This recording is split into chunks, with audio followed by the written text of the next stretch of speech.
Well, landing a spot on Oprah's couch can be a ticket to fame and to fortune. But the latest scandal involving one of her show's leading experts proves that not everything she touches turns to gold. She's a woman with a whole lot of power. I love Australia!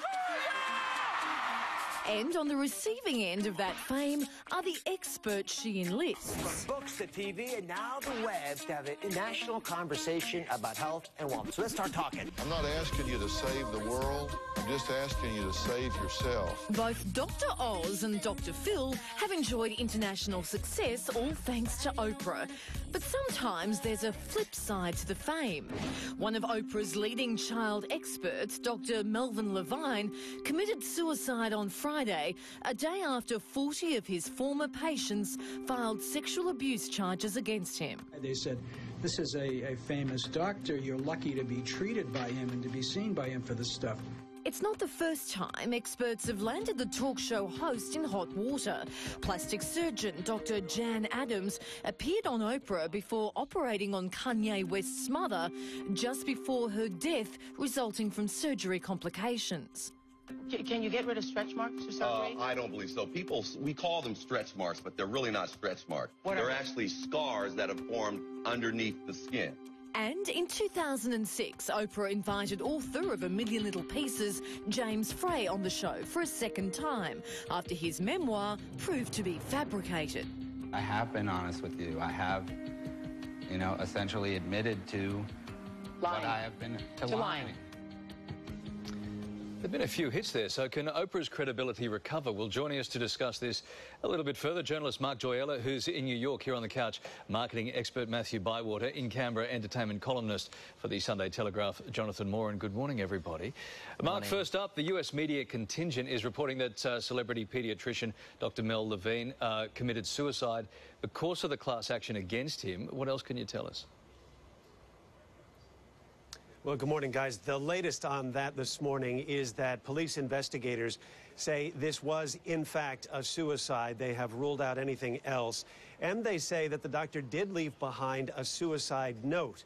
The contents of that note, of course, have not been revealed, leaving many questions unanswered about whether or not the suicide was directly related to the lawsuit and if he was, in fact, killing himself out of guilt. Now, the family continues to maintain that the doctor was innocent of the charges against him. They released a statement saying, in effect, that he did groundbreaking work for kids and that legacy will continue to benefit children worldwide. But, of course, as you can imagine, here in the U.S., especially parents who looked to this man, read his books, depended on his advice, are devastated by these accusations. Many, of course, still believe in the doctor, but there's an awful lot of questions this morning. Well, Mark, as you say, parents looked to him because he had almost Oprah's stamp of approval, if you like. What's been her reaction to this?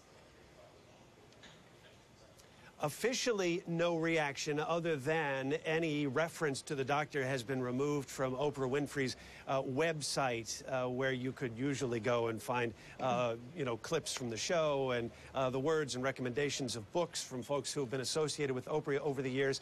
Oprah's fans, interestingly, are having a very specific kind of reaction to this. They are saying, essentially, this is a woman, Oprah Winfrey, who has been very honest about her own abuse in childhood and has devoted so much time and attention over the years to trying to protect kids.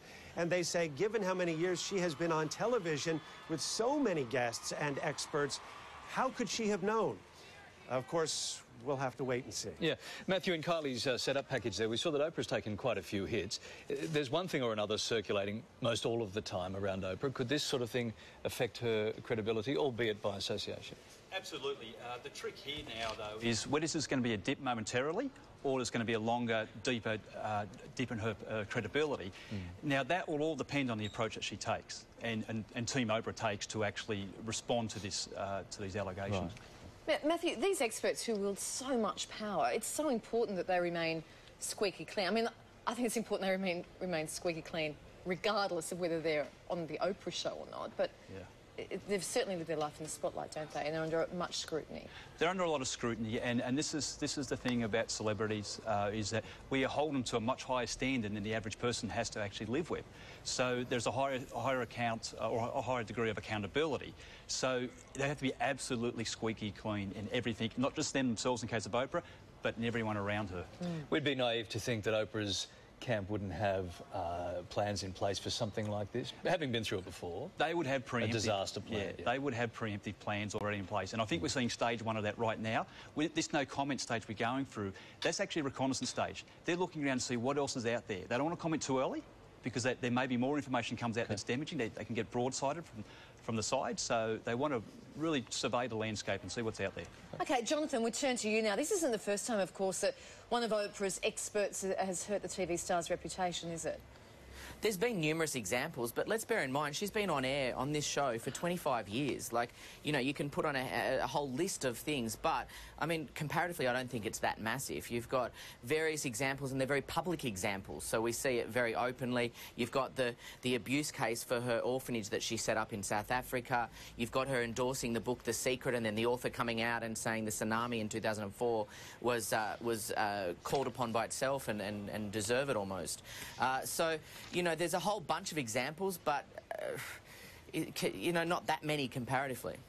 Jonathan, are Oprah's producers sitting down with Oprah's legal team and coming up with ways of better vetting the potential talent in the future? The way I'm looking at this is like Oprah runs her business like a small country. Just look what she did in Australia. You know, for all of us media covering that extravagant, extraordinary event, it was like getting a presidential visit accreditation. So, look, I'm sure she is very careful with vetting her guests and so on, but not everything is full safe. And, you know, short of being the FBI, how was she supposed to predict that this guy was going to have a class action of paedophilia brought against him? Yeah, and has taken his own life, sadly. Jonathan, thank you. In New York, Mark, thank you. And here on the couch, Matthew, thanks as well.